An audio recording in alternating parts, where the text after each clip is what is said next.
Game changer YouTube channel மூலமாக உங்களை சந்திப்பதில் மகிழ்ச்சி அடைகிறேன். இந்த காணொலியில நம்ம வந்து பிறவி கர்மா என்ன, பிறவி கர்மா வந்து யார் யாருக்கு எப்படி வேலை செய்யும் அப்படின்றத நம்ம பார்க்கலாம். அதாவது கர்மா இல்லாம மனித பிறவியே வந்து கிடையாது. பணக்காரன், ஏழை, இருக்கிறவன், இல்லாதவன் எல்லாருக்குமே கர்மா வந்து உண்டு. கர்மா இல்லைன்னா பிறவியே வந்து கிடையாது. அதனால நமக்கு மட்டும்தான் கர்மா அப்படின்ற பயம் வந்து யாருக்குமே வந்து அவசியமே இல்லை. ஆனா ஒருத்தவங்களோட பிறந்த நட்சத்திரம், பிறந்த லக்னம், லக்ன புள்ளி இது சார்ந்த கர்ம வினை சார்ந்த பாதிப்புகள் தான் வாழ்க்கையில நல்லதோ கெட்டதோ வந்து நடக்கும். இப்ப உலகத்துல நடந்துகிட்டு இருக்கிற, நடக்க போற அனைத்து பிரச்சனைகளுக்குமே காசு, காமம், சொத்து இந்த மூன்று விஷயங்கள் தான் வந்து காரணமாக வந்து இருக்குது. நம்மளோட கர்மவினை தாக்கத்தை நம்ம வந்து குறைக்கணும் அப்படின்னு நினைச்சோம்னா காசு, காமம், சொத்து இந்த மூன்று விஷயங்களையும் நம்ம வந்து கட்டுப்பாட்டோட நம்ம விதிக்கு மீறி நம்ம செயல்படாமல் இருந்தாலே பெரிய கர்ம வினை யாரையுமே வந்து தாக்காது. வாழ்க்கையில வந்து பெரிய நிலையை நோக்கி நம்ம வந்து போக வந்து முடியும். அதாவது கர்மா அப்படின்ற விஷயத்தை பொறுத்த வரைக்கும் சாதகரோட சுய கர்மாவும் உண்டு,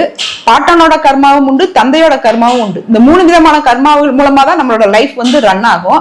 ஒரு ஜாதகத்துல லக்னம், லக்னாதிபதி அப்படின்ற கிரகம் வந்து ஜாதகரோட சுய கர்மாவை பத்தி சொல்லும். 5ஆம் இடம் அப்படிங்கிற பூர்வ புண்ணிய ஸ்தானமும் 5ஆம் அதிபதியும் ஜாதகரோட பாட்டனை பத்திய கர்மாவையும் ஜாதகரோட முன்ஜென்ம வரலாற்றையும் நமக்கு வந்து தெரிவிக்கும். 9ஆம் இடம் அப்படிங்கிற பாக்கியஸ்தானம் மூலமாக தந்தை வழி கர்மாவையும் நம்ம வந்து அடைய முடியும், தெரிய முடியும். அதே மாதிரி இப்ப 9ஆம் இடம் என்ற பாக்கியஸ்தானத்துலதான் பூர்வ புண்ணிய ஸ்தானத்துப்படி இந்த ஜென்மத்தில் நாம் அனுபவிக்க வேண்டிய அனைத்து நல்ல தீய வினைகளும் வந்து பதிவாயிருக்கும். அந்த 9ஆம் இடத்துல பதிவாயிருக்கிற அந்த வினைகளை வந்து 10ஆம் இடமான கர்மஸ்தானம் மூலமாக தான் நம்ம வந்து அனுபவிப்போம். அதுக்கு தகுந்த மாதிரி நம்மளோட உடல் வந்து வடிவமைக்கப்படும். சந்திரன் அப்படிங்கிறது ஒரு ஜாதகத்துல வந்து நம்மளோட உடல், மனசு, அந்த ஆன்மா வந்து நம்மளோட சந்திரன்ற மனசுலதான் வந்து குடியிருக்கு. அப்ப இந்த ஜென்மத்துல நம்ம என்ன வினைகளை வந்து அனுபவிக்க போறோமோ அதுக்கு தகுந்த மாதிரியா நம்மளோட உடல் வந்து வடிவமைக்கப்படும். நமக்கு வந்து காய்ச்சல் வரணும் அப்படின்னா அதுக்கு தகுந்த மாதிரி நம்மளோட உடல்ல இருக்கிற சில பகுதிகளை வந்து பாதிக்கும். நமக்கு வந்து வாழ்க்கையில வந்து நிறைய வெல்விஷ் வரணும் அப்படின்னா அதுக்கு தகுந்த மாதிரியான நம்ம உடல் வந்து வடிவமைக்கப்படும். இதுதான் வந்து கர்மாவோட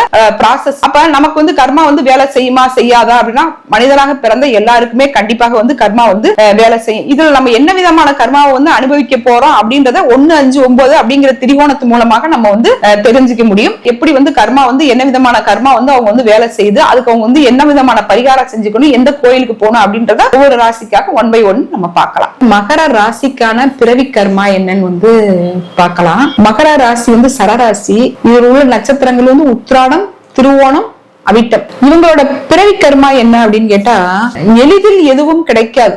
ஏன் அப்படின்னு கேட்டீங்கன்னா இவங்க வந்து உழைப்ப மட்டும் அதிகமா வந்து நம்புவாங்க, அதிர்ஷ்டத்தை வந்து நம்ப மாட்டாங்க. கடுமையா வந்து உழைப்பாங்க, நேர்மையா வந்து உழைப்பாங்க. உயர்ந்த லட்சியங்கள் இருக்கும். நம்ம வாழ்க்கையில வந்து அப்படி ஆகணும், இப்படி ஆகணும், உயர்ந்த லட்சியங்கள் வந்து அதிகமா இருக்கும். ஆனா உழைப்ப மட்டும் நம்புறவங்க வந்து அதிர்ஷ்டத்தை வந்து நம்ப மாட்டாங்க. இதுதான் அவங்க கிட்ட இருக்கிற ஒரு டிராபேக். ரெண்டாவது வந்து விதியை நான் நம்ப மாட்டேன், எல்லாத்தையுமே வந்து என் கட்டுப்பாட்டுக்குள்ள நானே வச்சுக்குவேன், விதியே வந்து என் கட்டுப்பாட்டுக்குள்ளதான் இருக்குது அப்படின்னு அவங்க மேல வந்து அவங்களுக்கு வந்து அசைக்க முடியாத ஒரு நம்பிக்கை வந்து இருக்கும். சில நேரங்கள்ல அதிர்ஷ்டமும் தேவை அப்படின்றது வந்து அவங்களுக்கு வந்து ஒரு உணர்தல் வந்து இருக்காது. எதுலையுமே வந்து எளிதாக வந்து வெற்றி பெற முடியாம போராடித்தான் அவங்க வாழ்க்கையில வந்து வெற்றி பெறுவாங்க. எதனால அவங்க வந்து போராடி வந்து வெற்றி பெறுறாங்க அப்படின்னு கேட்டீங்கன்னா 3ஆம் இடமான உபஜயஸ்தானம் அப்படின்றதுல 3ஆம் இடம் அப்படின்னு சொல்லக்கூடியது வந்து இவங்களுக்கு வந்து குருவோட மீனம் வீடு. அந்த 3ஆம் அதிபதி வந்து இவங்களுக்கு வந்து குரு வந்து ராசியிலே வந்து நீச்சமாயிடுறாரு. அப்ப இவங்க கடுமையா உழைச்சா கூட அந்த உழைப்புக்கு தகுந்த ரிவார்டு வந்து இவங்களுக்கு வந்து கிடைக்கிறது இல்லை. ரெண்டாவது பாதகாதிபதி இவங்க ஜாதக ரீதியான மகர லக்னத்துக்கு, மகர ராசிக்கு பாதகாதிபதி,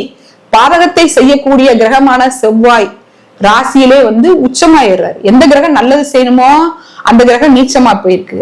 எந்த கிரகம் வந்து கெட்டது செய்யுமோ அந்த கிரகம் வந்து அவங்களுக்கு வந்து ராசியிலே வந்து உச்சமாகுது. இந்த உச்சம் நீச்சம் ப்ராப்ளத்தாலதான் அவங்க வாழ்க்கையில வந்து அவங்களால வந்து எல்லா விஷயத்தையுமே வந்து போராடி வந்து அவங்க வந்து வெற்றி பெற வேண்டிய சூழ்நிலைகள் வந்து இருக்குது. இதுல உள்ள நட்சத்திரம் அப்படின்னு பார்க்கும்போது உத்திராடம். அந்த உத்திராடம் வந்து அவங்களுக்கு வந்து மகர லக்னத்துக்கு வந்து அட்டமாதிபதி சூரியனோட நட்சத்திரம். ரெண்டாவது வந்து திருவோணம். இந்த திருவோணம் நட்சத்திரத்துல வந்து இவங்களுக்கு வந்து ஒரு கிரகம் இருந்தால், இல்ல திருவோண நட்சத்திரத்துல பிறந்தவங்களுக்கு வந்து இது வந்து ஏழுக்குடையவனோட நட்சத்திரம். ஏழுக்குடையவனோட அந்த சந்திரன் வந்து இவங்களுக்கு வந்து ராசியிலே இருக்கு. வந்து சனி வீட்டுல சந்திரன் இருக்கும்போது வந்து கடுமையான புணர்வு தோஷம்னு ஒரு தோஷத்தால கடுமையான ஒரு திருமண தடையை கொடுக்குது. இல்லைன்னா தொழில் உத்தியோக ரீதியான மன உளைச்சலை வந்து அதிகமா வந்து கொடுக்குது. இல்ல நண்பர்கள், தொழில் கூட்டாளிகள், வாடிக்கையாளர்களால வந்து அவங்களுக்கு வந்து மன உளைச்சல் வந்து அதிகமாகுது. ஒண்ணு திருமணமே நடக்காது, இல்ல காலதாமதமா வந்து திருமணம் நடக்கும். அப்படி இல்லைன்னா கல்யாணம் நிச்சயமாகி மண்டபம் வரைக்கும் போயிட்டு கல்யாணம் வந்து டிராப் அவுட் ஆகிறது. இப்படி ஏதோ ஒரு மன உளைச்சலான ஒரு சம்பவத்தை திருமண வாழ்க்கையில வந்து அந்த திருமணத்துல வந்து ஒரு கிரகம் இருந்தா ஏற்படுத்தி வந்து கொடுக்குறது. அதுக்கடுத்து வந்து அவிட்டம். அவிட்டம் வந்து அவங்களுக்கு வந்து 4 பதினொன்னுடையவனோட நட்சத்திரம். 4ஆம் இடங்கிறது வந்து சொத்து சுகம் வண்டி வாகனம். 11ஆம் இடங்கிறது வந்து பாதகஸ்தானம். இப்ப இவங்களுக்கு ஒரு சொத்து கிடைச்சா அந்த சொத்தை வந்து இவங்க பயன்படுத்த முடியாது, இவங்களோட மூத்த சகோதரன் வந்து பயன்படுத்துவாங்க, இல்ல அவங்க சித்தப்பா வந்து பயன்படுத்துவாங்க. சில நேரங்கள்ல ஜாதகர் வந்து வெளியூர் வெளிநாட்டுல இருக்கிறவராக இருப்பாரு. பூர்வீகத்துல வந்து சம்பாத்தியத்தை வந்து இன்வெஸ்ட்மெண்ட் பண்ணாங்கன்னா இவங்களோட ப்ராப்பர்ட்டியை பூரா அவங்களோட அம்மா என்ஜாய் பண்ணுவாங்க. 4ஆம் இடங்கிறது வந்து தாயா, அப்ப இவங்களோட வண்டி வாகனம் சொத்து சுகத்தை வந்து தாயை அனுபவிப்பாங்க. 11ஆம் இடங்கிறது வந்து மூத்த சகோதரமா, அப்ப வந்து இவங்க மூத்த சகோதரம், இவங்க சித்தப்பா, அக்கா, இவங்கதான் வந்து அவங்க சொத்தை வந்து அனுபவிப்பாங்க. சொத்து கிடைக்கும், அந்த சொத்தை வந்து பாதகத்தோட தான் ஜாதகருக்கு வந்து அந்த பிளானட் வந்து அவங்களுக்கு வந்து கொடுக்கும். அதாவது லைஃபை என்ஜாய் பண்றது என்ன, பொதுவா வந்து மனிதனோட அடிப்படை தேவைகள் உணவு, உடை, இருப்பிடம், இந்த 3 தேவைகளுக்காக தான் அவங்க வந்து எங்கேயோ போறாங்க, எப்படியோ வந்து கடுமையா வந்து உழைக்கிறாங்க. உழைச்சிட்டு அவங்க வந்து ஓய்வெடுக்கும் போது வரக்கூடிய அந்த வீடு வந்து அவங்களோட சொந்த வீடாக, அவங்களோட சொந்த ப்ராப்பர்ட்டியாக இருக்கும்போது அவங்க வாழ்க்கையில வந்து ரொம்ப சாட்டிஸ்பாக்சன், மகிழ்ச்சி வந்து அதிகமா இருக்கும். ஆனா இருக்கு, ஆனா இல்ல, இருக்கு இல்ல அப்படின்னு அந்த 2 கட்டான நிலைய வந்து அவங்களுக்கு வந்து செவ்வாய் வந்து கொடுக்கறதுனால அவங்களுக்கு வந்து அந்த சொத்தால வந்து மன உளைச்சல் இருக்கும், சொந்தங்களால வந்து மன உளைச்சல் வந்து அதிகமா வந்து. அதே மாதிரி இவங்க ஜாதக ரீதியா இவங்களுக்கு ஒரு பெரிய நல்ல விஷயம் என்ன அப்படின்னு வந்து கேட்டீங்கன்னா, அவிட்டத்துல பிறந்தா தவிட்டு பானையும் வந்து தங்கமாகும் அப்படின்னு வந்து சொல்லுவாங்க. ஏன்னா அவிட்ட நட்சத்திரம் வந்து மகரத்திலயும் இருக்குது, கும்பத்திலயும் இருக்கு. கும்பராசியோட அந்த உருவமே வந்து பானை. நான் வந்து இந்த கருத்தை வந்து நான் நிறைய நேரங்கள்ல வந்து அந்த ஜோதிட பழமொழிக்கு சில நேரங்கள்ல நம்ம வந்து முக்கியத்துவம் கொடுத்து பார்க்கும்போது அதுல உண்மை இருக்கிறது தெரியும். சில நேரங்கள்ல பழமொழி வந்து பழமொழியாகவே இருக்குது. ஆனா உங்களுக்கு ஒரு சொத்து அமையலன்னு நீங்க வந்து நினைக்கும் போது ஒரு அவிட்ட நட்சத்திரத்துக்காரங்களையோ, ஒரு மகர ராசியோ, ஒரு மகர லக்னத்தையோ நீங்க கூட்டிட்டு போங்க, கண்டிப்பாக அந்த ப்ராப்பர்ட்டி வந்து அமையும். நீங்க வந்து ஒரு விலை நிர்ணயம் பண்றதுல ஒரு ப்ராப்பர்ட்டி உங்களுக்கு வந்து இழுத்துக்கிட்டே இருக்கு, இல்ல ஒரு ப்ராப்பர்ட்டி உங்களுக்கு வந்து பிடிக்குது, ஆனா அந்த இடத்துக்காரங்க வந்து அதை நான் விற்கலன்னு நினைக்கிறாங்க அப்படின்னா நீங்க ஒரு அவிட்ட நட்சத்திரத்தை கூட்டு போங்க, ஒரு மகர லக்னத்தையோ மகர ராசியோ கூட்டு போங்க, அந்த ப்ராப்பர்ட்டி உங்களுக்கு நிச்சயமாக கிடைச்சிடும். இப்ப புதுசாக ஒருத்தவங்க வந்து தொழில் தொடங்கணும்னு நினைக்கிறாங்கன்னு வச்சுக்கோங்களேன், அந்த செவ்வாயோட உச்ச வீடு, அந்த மகரம்ங்கிறது வந்து செவ்வாயோட உச்ச வீடு. புதிதாக காலபுருஷ 10ஆம் இடம். அப்போ புதுசாக ஒருத்தவங்க வந்து தொழில் தொடங்கணும்னு நினைக்கிறவங்க ஒரு அவிட்ட நட்சத்திரத்தை கூட்டு போய் அவங்கள விளக்கேத்தி வச்சாங்கன்னா கண்டிப்பாக அந்த தொழில் வந்து பல மடங்கு வந்து உயருது. எங்க வீட்டுல ஒரு 4-5 அவிட்டம் இருக்குது. என்னோட அனுபவத்திலையும் நான் வந்து ஒரு சொத்து அமையாதவங்களுக்கு ஒரு அவிட்ட நட்சத்திரத்தை கூட்டு போய் பாருங்க அப்படின்னு நான் நிறைய பேர்த்த வந்து நான் வந்து அனுப்பிச்சிருக்கேன். அவங்களுக்கு வந்து ப்ராப்பர்ட்டி வந்து கிடைச்சிருக்குது. என்னோட வாழ்க்கையிலேயே எனக்கு அது வந்து நடந்திருக்குது. நீங்களும் உங்களோட வாழ்க்கையில வந்து இதுக்கு வந்து முயற்சி பண்ணி பாருங்க, சொத்து அமைகிற விஷயத்துக்கு. அது மாதிரி வெளியூர் வெளிநாட்டுல வசிக்கிறவங்க தயவு செய்து உங்களோட அம்மா பேர்லயோ உங்க கூட பிறந்தவங்க பேர்லயோ நீங்க சொத்து வாங்குறத கண்டிப்பாக வந்து தவிர்த்துக்கணும். ஏன்னா அம்மா வந்து உங்களுக்கு வந்து 4ஆவது ஸ்தானம், மூத்த சகோதரங்களுக்கு வந்து 11ஆவது ஸ்தானம். அன்பு பாசங்கிறது வந்து வேறங்க. சொத்தாக இருந்தா அது வந்து உங்க பேர்ல இருந்தா மட்டும்தான் அது வந்து என்னைக்குமே வந்து ஒரு நிலையான நிரந்தரமான ஒரு அமைப்பு.